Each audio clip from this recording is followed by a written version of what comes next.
3월 24일 하나님 말씀을 함께 묵상하겠습니다. 오늘은 요한복음 6장의 말씀을 함께 나눕니다. 예수님께서 보리떡 5개와 물고기 2마리로 그 자리에 모였던 5천이 넘는 사람들을 배불리 먹이셨습니다.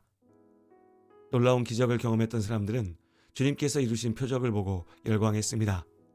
예수님이야말로 선지자라 외치며 기뻐했죠. 당장이라도 예수님을 모시고 예루살렘으로 달려가 왕의 자리에 앉으시라 할 기세였습니다. 그러나 이러한 결과는 하나님의 약속하신 구원자 예수 그리스도에 대한 믿음과 순종 때문이 아니었습니다.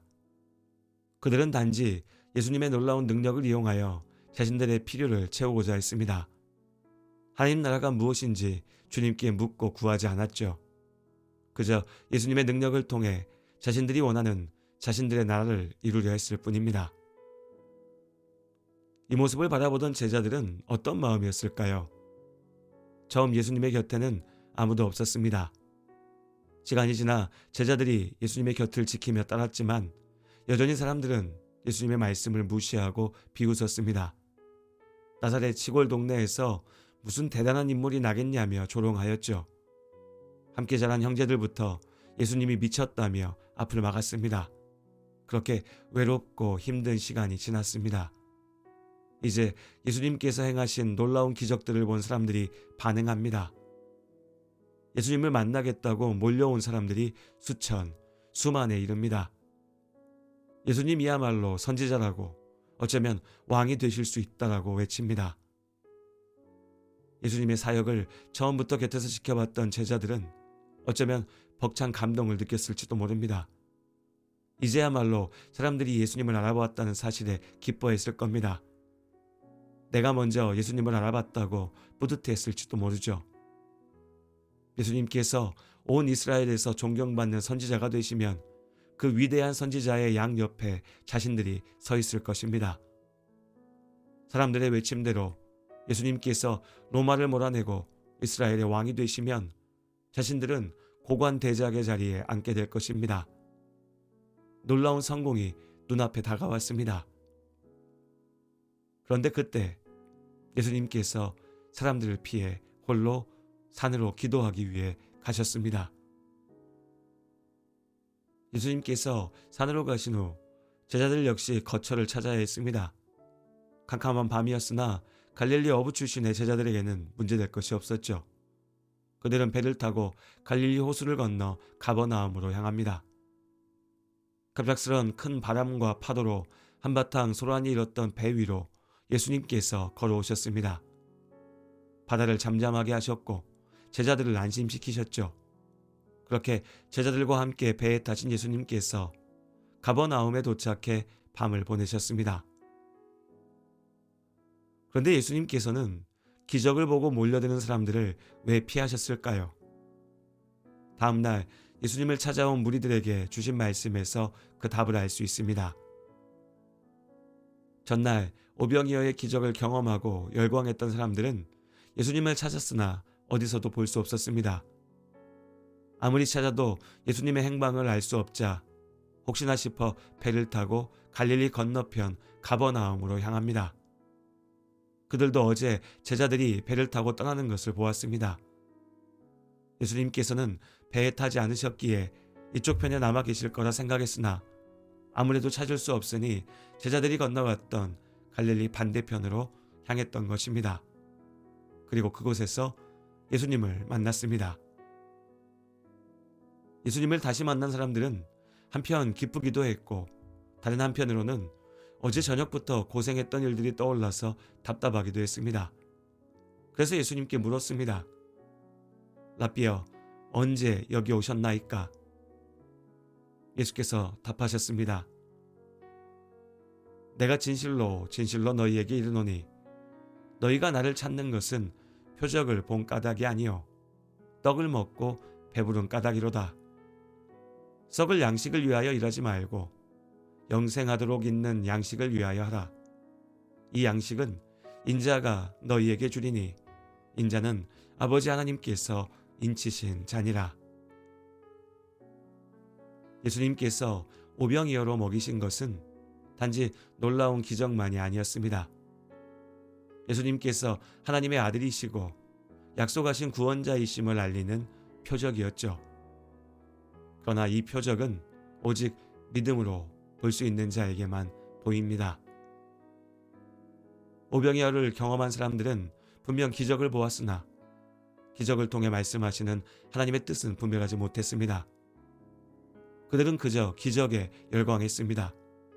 예수님의 말씀대로 떡을 먹고 배불렀기에 나를 배부르게 해준 예수의 이름을 환호했을 뿐입니다. 예수님을 만나기 위해 열심을 다했으나 그 열심은 예수님을 향한 사랑이 아니라 그 힘을 이용하여 자신들의 바람을 이루려 하는 욕망이었습니다. 지금은 예수님을 앞세워 임금 삼으려 하지만 예수님께서 이 땅에 오신 참된 목적대로 우리의 구원을 이루기 위해 십자가 고난의 길로 걸으실 때에는 언제든 등을 돌릴 사람들, 오히려 자신들의 기대를 배신했다며 앞장서 돌을 던질 사람들, 무리일 뿐입니다. 예수님께서는 사람들의 환호를 얻기 위해 많은 사람들을 불러 모아 당신의 힘으로 삼기 위해 표적을 행하셨던 것이 아닙니다. 사람들은 자신들이 예수를 왕으로 삼겠다 소리쳤으나 예수님께서는 이미 온 세상의 참된 왕이요 주이십니다. 예수님은 죄로 인해 죽게 된 우리를 구하기 위하여 그 구원의 길을 열기 위하여 이 땅에 오셨습니다. 우리로 예수님이 누구신지 바로 알고 구원의 복을 믿음으로 붙잡게 하시려고 표적을 행하셨던 것입니다. 한 목소리로 예수의 이름을 부르지만 나를 위해 기적을 쫓는 무리들과 표적을 보고 예수님의 십자가의 길을 따르는 제자들은 결코 같을 수 없습니다. 그렇게 오병이어의 기적의 역사는 또한 제자와 무리가 나누어지는 순간이었습니다. 무리는 기적을 쫓지만 제자는 예수님을 따릅니다. 썩어질 것을 쫓을 때 아무것도 얻을 수 없으나 영원한 것을 얻으면 모든 것을 얻을 수 있습니다. 잠시 배부르지만 결국 썩게 될 양식이 아니라 영원한 생명을 주는 양식, 예수 그리스도를 위해 살아야 합니다. 예수 안에 살 때 하나님께서 우리를 지키십니다.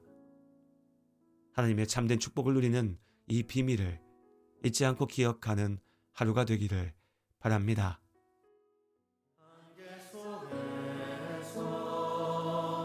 주님을 보내 아무도 없을 것 같아 그곳에서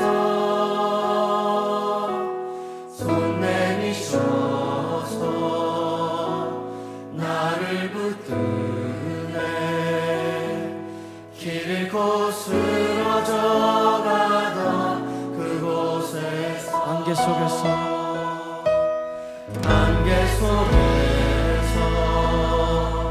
주님을 보내 아무도 없을 것 같던 그곳에서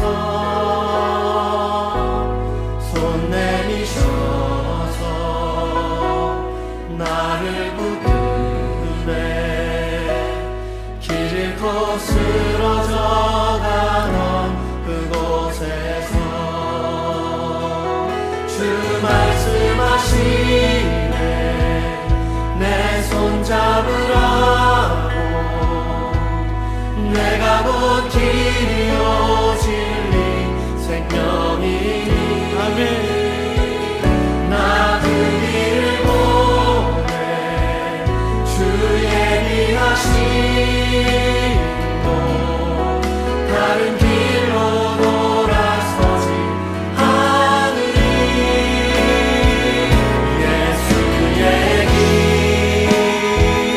그 좁은 길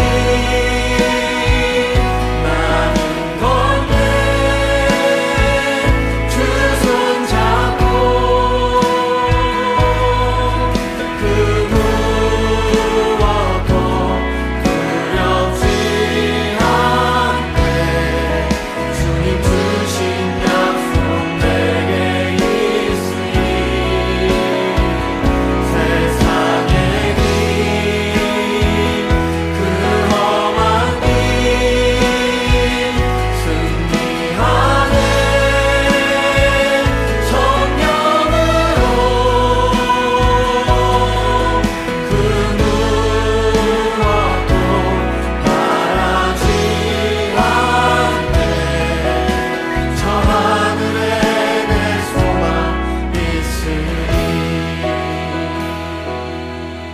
다시 한번 믿음으로 고백하십시다.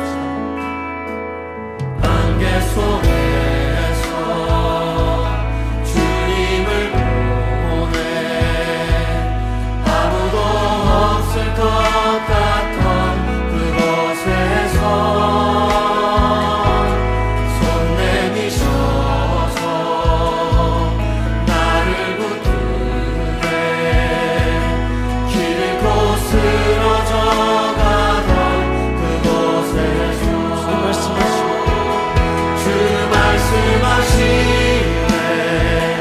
내 손 잡으라고 내가 곧 길이요 진리 생명이니 아멘. 그렇습니다 주님. 나 그 길을 보내 주 예비하신 곳 다른 길